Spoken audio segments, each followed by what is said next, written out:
ዛሬ ደግሞ እንደ እግዚአብሔር ፈቃድ ከቁም ጀምሮ ያለውን እናያለን። ነገር ግን የምናየው ዜማውና አቋቋሙ በምን ይገናኛል የሚለውን በዝማሜው ስላየን ዜማውና አቋቋሙን እያገናኘን ሳይሆን አቋቋሙ ራሱ ምንድነው የሚለውን ነው የምናየው። እናንተ እንደተለመደው ሰብስክራይብ፣ ላይክ፣ ሼር እያደረጋችሁ እንድትከታተሉኝ እጠይቃለሁ። ቀጥታ ወደ ቁሙ ሄዳለሁ። ይሄ ከርሰሩ የሚታይበት ትናንትና ያልነው ዝማሜው ነው። ከዚህ ቀጥሎ ደግሞ ናሰ የሚለው የቁሙ ነው። ሁለተኛ ረድፍ ላይ ያለው ቁም ነው። ሶስተኛ ተር የሚለው መረግድ ነው። እዚህ ጋር ደግሞ አይ የሚለው ወይም አሳርፍ የምትል ምልክትበት የምትጀምረው አራተኛ ረድፍ ላይ የምናገኘው ጽፋት ነው ማለት ነው። ዝማሜ ያየን፣ ቁም፣ መረግድ፣ ጽፋት እናያለን ማለት ነው። ከጉሮሮውን ጀምር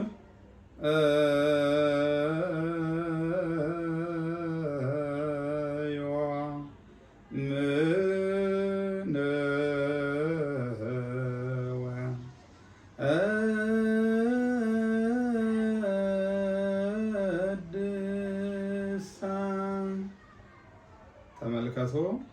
ከዝማሜው ጋር ምንድነው ልዩነት ያለው? ምንድነው ልዩነት ያለው? ሲያብራችሁኝ ከሆነ እሺ። ናተ የሚለውና ናሰ የሚለው ነው ልዩነቱ። ይሄኛው ተከዛ ነው፣ ይሄኛው ሰረገላ ነው። የዚህ ልዩነት ብቻ ነው ያለው ማለት ነው። ናሰ ናሁ ሰረገላ፣ ናሁ ትርከዛ፣ ናሁ ሰረገላ በሚለው ነው ልዩነቱ። ሌላው ሙሉ ተመሳሳይ ነው። ተመልከቱ። እዚህ ላይ ድፋት አለ፣ እዚህ ጋርም ድፋት አለ፣ እዚህ ጋር ጭረት ድፋት አለ፣ እዚህ ጋርም ጭረት ድፋት አለ፣ እዚህ ጋር ይዘት ርክብ ጭረት አለ፣ እዚህ ጋርም ይዘት ርክብ ጭረት አለ። ድላይ ይዘት አለ 30 ላይ። እንግዲህ የዝማሜና የጸናጽል ልዩነት ነው ያለው ማለት ነው። ጸናጽል ላይ እንምጣ። በሰረገላዋ ነው እህታ የምንሰጠው አልነበረ ጉሮሮው በዛው የምንል እህታ እንሰጣለን።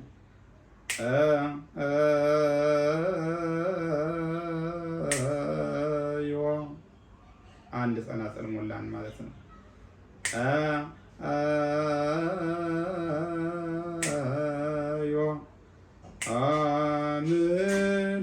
ምን መሸጋገሪያ ነው። ምን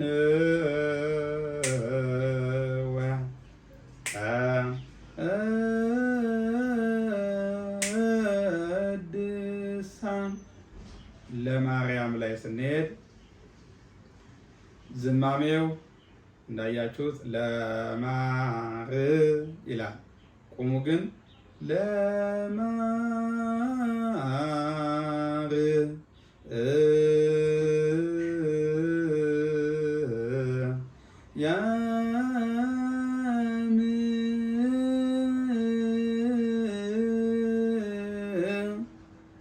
ከምን ጀምሮ አንድ ነው። ያ የምተመልከቱ ያ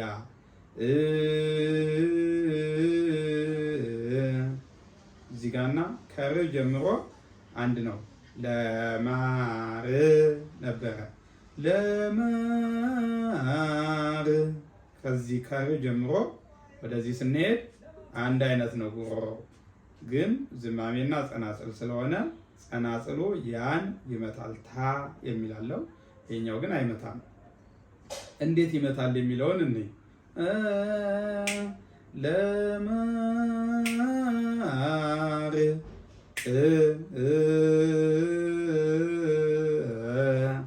ያ ተመልከቱ። ምን ጊዜም ስንጸነጽል ከላይ ነው ዘር የምናደርገው። ከላይ ያደረግን ነበር የምንጸነጽለው። በጽፋት ጊዜ ከታች፣ በቁምና በመረግድ ጊዜ ከላይ ነበር ዘሩን የምናደርገው። ታች የሚል ካለ ግን ዘሩ ይለወጥና ወደ ታች ይሆናል ማለት ነው። አስተውሉ። ለማር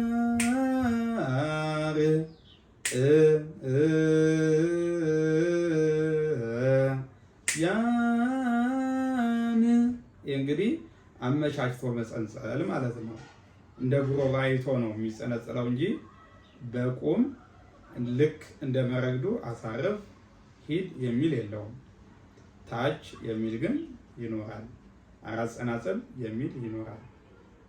ስለዚህ ታችን አይተን ታች ማድረግ አለብን። ያ ላይ ነው ያለው። ታ የሚለው ምልክት ያ ላይ ስለሆነ ያ አንልም። ያ ታች ብሎናል። ስለዚህ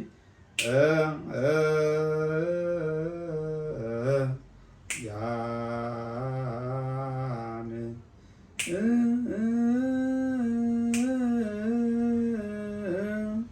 ሌላው ድርሱ አንድ ነው ከዝማሜው ጋር። እሺ በእንተ ዘተወልደ ላይ ስንመጣ ይኸው ዝማሜው አንስቶ መምታት ነበረ፣ ይመታል። ቁሙ ጋር ስንመታ አይመታም። ስለዚህ ተለውጧል ማለት ነው። ልክ ወበዛ የመረ ቁሙ እንደሚለው ወበዛ የመረ ቁም እንደሚለው በእንተ ዘተወልደም በቁም ተመሳሳይ፣ በዝማሜ እንደተመሳሰለው በቁምም ይመሳሰላል ማለት ነው ምልክቱ። እዚህ ላይ ስንመጣ 30 አለች። እቺ 30 የእህታ 30 ናት የምትል ማለት ነው። በጉሮሮ ጊዜ ግን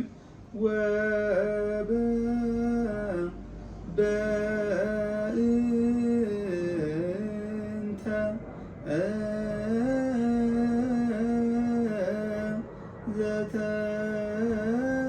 ዘተወልደ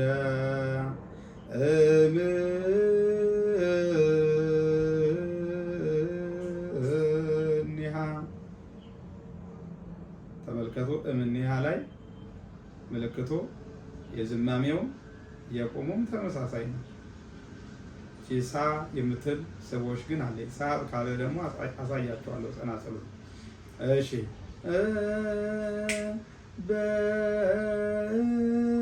በእንተ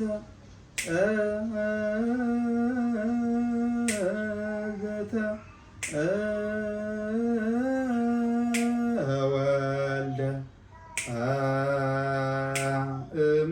መሳብ ይሄ ነው።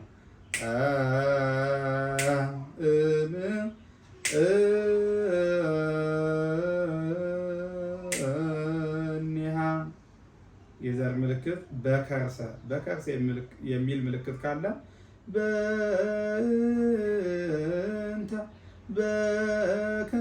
በከርሰ ነው የምንለው። ይሄ ቤሰ ማለት ደግሞ ቤዛ ሰረገላ። ቤዛ ናት፣ ሰ ሰረገላ ናት። አንድ ላይ ቤዛ ሰረገላ እንላለን። ቡበ አለ ዝማሜው ላይም ስላለ ታውቁታላችሁ። ከዛ ሳ አለ። ለምንድን ነው እሱ? ይሄ ጸናጽሉን ስትል ሁለቴ ታወርዳለህ ማለት ነው። ዘር ሳቲ ዘተወልደ ሁለት ጊዜ መውረድ መሳብ ማለት ይሄ ነው። በዚህ የሚል ደግሞ አለ። በዚያው ማለት ነው። ከኋላ በመጣበት ወዝ የፊተኛውን በለው ማለትም ከኋላ የመጣንበት ወዝ ማን ነው? ቡበ ነው። እምኔሃን ስትል ስቦሽ በምን ይሁን ማለት ነው? በቡበ ይሁን ማለት ነው።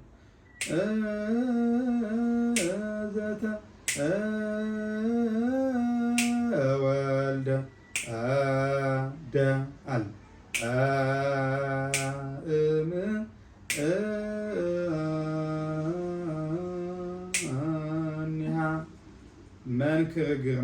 መንክር ግርማ ላይ ስንመጣ ምን ይላል? አንድ ቁጥር አለኝ። አንድ ቁጥር ማለት ተመሳሳይ ነው ማለት ነው። ስለዚህ ይቅርታ፣ አንድ ቁጥር ካለ ከዝማሜው ቀጥሎ ያለው ቁሙ ነው። ቁሙ ላይ ካለ ዝማሜውና ቁሙ ተመሳሳይ ነው ማለት ነው። መረግዱ ላይ ካለ ቁሙና መረግዱ ተመሳሳይ ነው ማለት ነው። ስለዚህ በተመሳሳይ ነው የምንለው። እቺ እህታ ናት። የእህታ ወዝ 30 ነው ለማለት ነው። ጉሮሮው የሚለውን አያካትትም። መንክር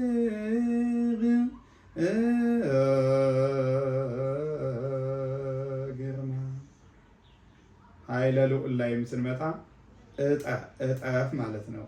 ከዝማሜው ጋር ይመሳሰላል። ማጠፍ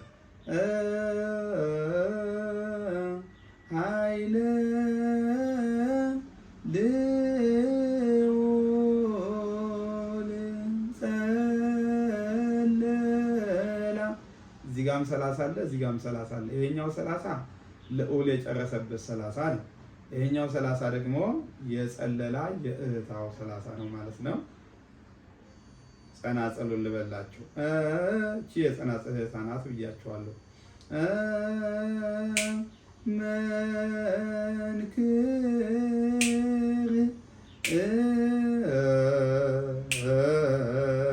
ግርማ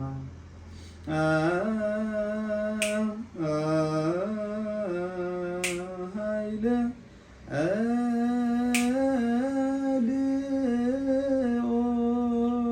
ልዑል ጸለላ እጠፍ አስተውሉ። አማወፀ ላይም እጠ የሚል ካለ ማለት እያልን ነው የምንለው። ማጠፍ ይባላል። ይሄ እጠፍ። ጾረቶ በከርሳ ጾረቶ በከርሳ ዝማሜው እንዳየነው ተከዛ ነበረ። እዚህ ጋር ስንመጣ ግን ቆምኪ የዘር ምልክቱ ስምዒም ሆነ ቆምኪ ተመሳሳይ ነው። እህቷ በእንቆ ሰልፌር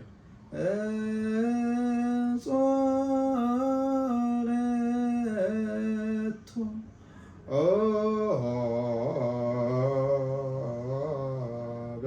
ተመልከቱ።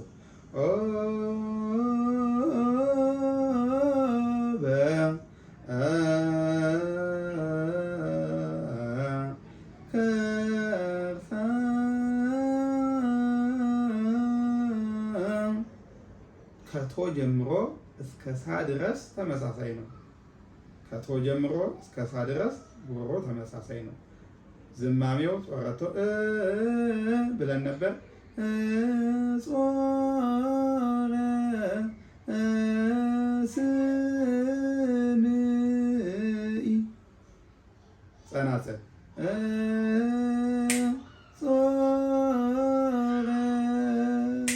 ጾረቶ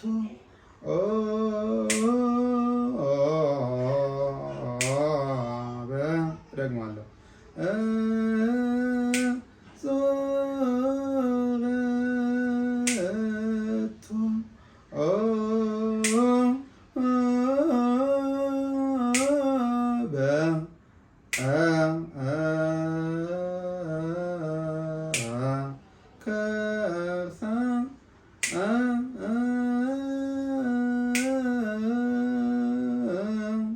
አንድ ቁጥር ካለ ምንድን ነው ብያችሁ ነበር። ቅድም የነገርኳችሁን አስተውሉ። አንድ ቁጥር ካለ ምን ማለት ነው?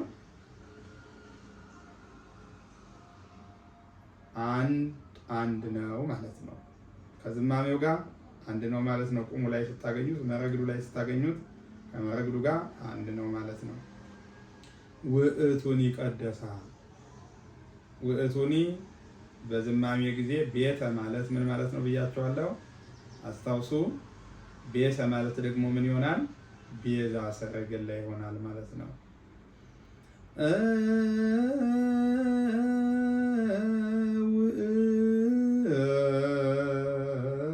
ውእቱኒ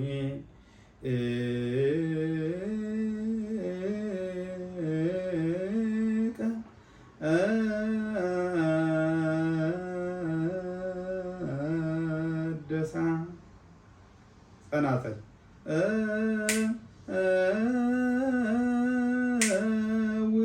እዚህ ላይ ሞላም ማለት ነው። ሰረገላው ሞላ።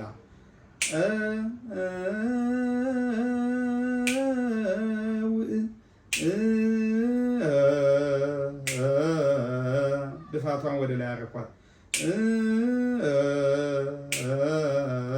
ቶኒ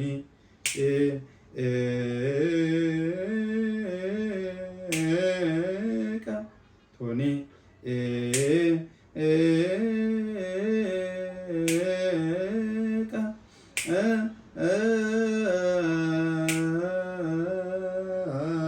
ደሳ ጊዜ አለሰንበይ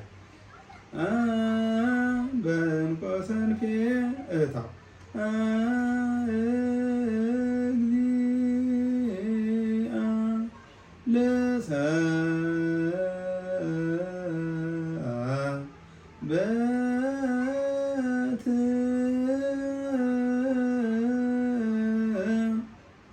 አስተውሉ። አሁንም ለሰንበት ላይ ሳ የሚል ምልክት ነግሬያችኋለሁ። ወደኋላ ተመልሳችሁ ተመልከቱ። አንድ ቁጥር ምንድነው ብዬ ነግሬያችኋለሁ። በላይ ያለው ምልክት በዝማሜ ምን ይሆናል፣ በቁም ምን ይሆናል የሚለውን ነግሬያችኋለሁ። ወደ ጸናጽሉ እንሂድ።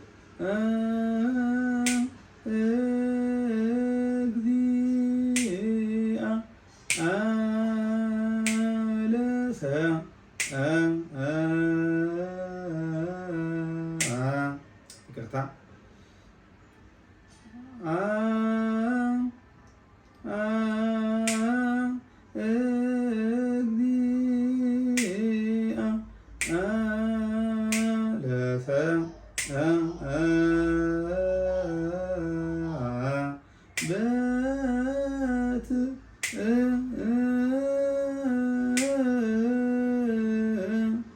ዋው አለ ምሕረቱ እቱኒ እንዳለው ነው።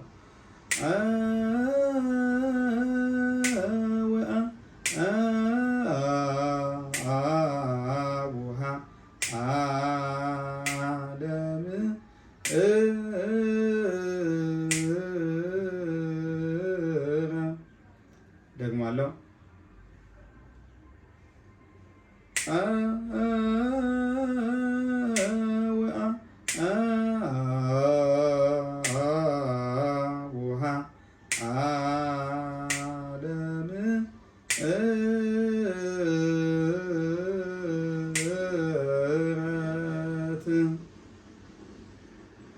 ሳ ማለት ምን ማለት እንደሆነ በዚህ ማለት ምን ማለት እንደሆነ ነግሬያችኋለሁ። ከኋላ መመልከት ነው። መንክር ግርማ ማ ማለት ማንሻ ማለት ነው። ከዝማሜ በኋላ የምናነሳው ከዚህ ላይ ነው። ማንሻ ይባላል። መንክር ግርማ ለዝማሜው ሲሆን 30 ነበረ፣ ለቁሙ ሲሆን ጉበ ይሆናል ማለት ነው። ጉሮሮ ተለያይቷል ማለት ነው። መንክ ያኛው ግን መንክ 30 ነበር። መንክር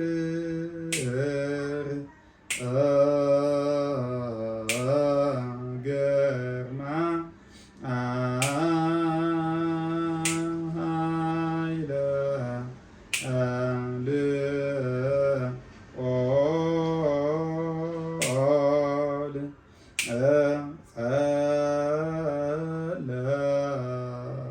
ልዑል ለንቆሰን ብሔር መጨረሻው ልዑል ላይ ታ የሚል አለ። ድፋቷ ከታች ናት ማለት ነው። ይህ እንግዲህ በመጀመሪያው መዳለው ላይ አልነበረም እንደዚህ ያለ ምልክት። አሁን ግን የኔታ ክቡር ባረሙት ላይ እያንዳንዱ ምልክት ትኩረት ሰጥተው ስላረሙት እቺ ድፋቷ ከታች ትሆናለች ማለት ነው። ኃይለ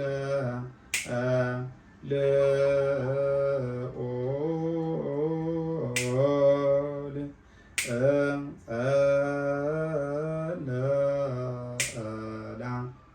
አማን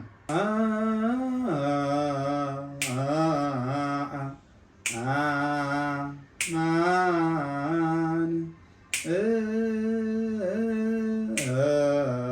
መላ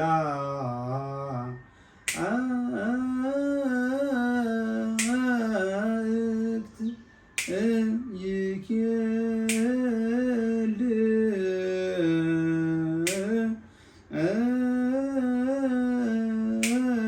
ልዋ ቁሙ ይህንን ይመስላል ማለት ነው። እጠ ማለት ምን ማለት እንደሆነ ነግሬያችኋለሁ። የነገርኳችሁን አስታውሱ። ምናልባት ግር የሚላችሁ ካለ ደግሞ በኮሜንት ላይ መጠየቅ ትችላላችሁ። ይቆየን።